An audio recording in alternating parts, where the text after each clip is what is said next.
Pole kwa matokeo, ni mchezo namna gani? Inaonekana kuingia katika kipindi cha kwanza ikiwa mnacheza vizuri na kuweza kuruhusu bao.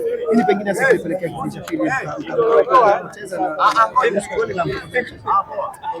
na kwanza nashukuru Mwenyezi Mungu kucheza kwa salama.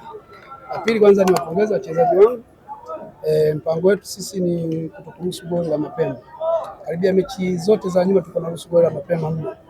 Lakini tulijaribu kuwajenga kisaikolojia na karibia wiki nzima tulikuwa tunafanya kazi kwa ajili ya kuimarisha ulinzi. Na hiyo haitaweza kutekeleza mpaka tunaenda kipindi cha kwanza kwa bila. Tufunga goli kipindi cha pili ni kutokana na jinsi kabla zilizokwenda walizidi kuchoka. Kwa yote imetokea, lakini kwa sio mpango wetu kulingana na nafasi hapo tunayo. Tulikuwa tunahitaji sana hizo kwa angalau tupate kama. Kwa plani yenu pengine kwa sasa kuelekea michezo inayofuata ni ipi? Plani yetu kwa sasa ni kila mchezo kwetu ni finali. Lazima tushinde na lengo la KMC, malengo ya KMC lazima tusalie ligi kuu. Ndio malengo. Mnaonekana kucheza mpira mzuri, lakini kitu ambacho kinaonekana ni kushindwa kutengenezwa kwa nafasi. Pengine hili umeliona na linakwenda kufanya kazi. Tunaenda kulifanyia kazi na sio mtu tumetengeneza nafasi nyingi, sababu sisi tuko na kabia chini, lakini leo tupate kusaidia kwa counter attack na tupate counter attack karibu zaidi ya 3. Yote kwa yote sema mchezo umesha salama, ni wapongeza wachezaji. Tatizo lililotokea tunaenda kufanyia kazi kwa sababu mechi nyingine zidi ya Fontaine. Lakini matarajio ni kwamba mechi inakuja kuanzia sasa, kila mechi iko mbele yetu sisi ni finali. Na hiyo KMC kisalia ligi kuu. Malengo ya KMC ni kusalia ligi kuu. Hilo unaliona. Pengine kocha, labda wachezaji wako inaonekana hawatoshelezi kwenye mahitaji ya michezo, au shida ni ipi kwa wewe kama ulipoigundua? Wachezaji mimi wanatekeleza, wanatushinda kabisa kwenye kupambana. Mmeona je mechi ilivyokuwa. Cha msingi sasa ni upotovu mbaya uliopita.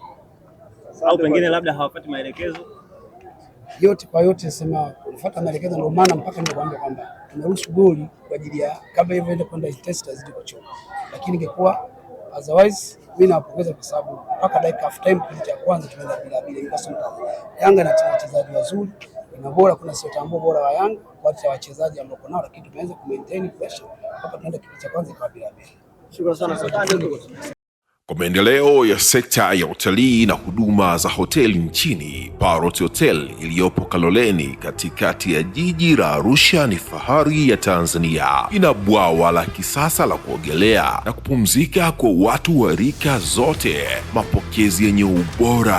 Hapa utapata kahawa safi na vinywaji baridi vya kila aina. Lifti za kisasa za kupeleka kwenye floor 13 zenye vyumba zaidi ya 100. Vyumba vya kulala vyenye mazingira salama na tulivu, vyenye joto la upendo na baridi ya starehe. Kumbi za mikutano zenye vifaa vya kisasa, mazungumzo ya kitaifa na kimataifa. Sehemu nadhifu ya chakula yenye kuleta hamu, vyakula vyenye viwango vya ubora wa afya. Baada ya uchovu wa kutwa nzima, kuna baa ya kipekee kwa jioni yako ya kukumbukwa. Karibu Parrot Hotel kuonja ladha mpya ya maisha.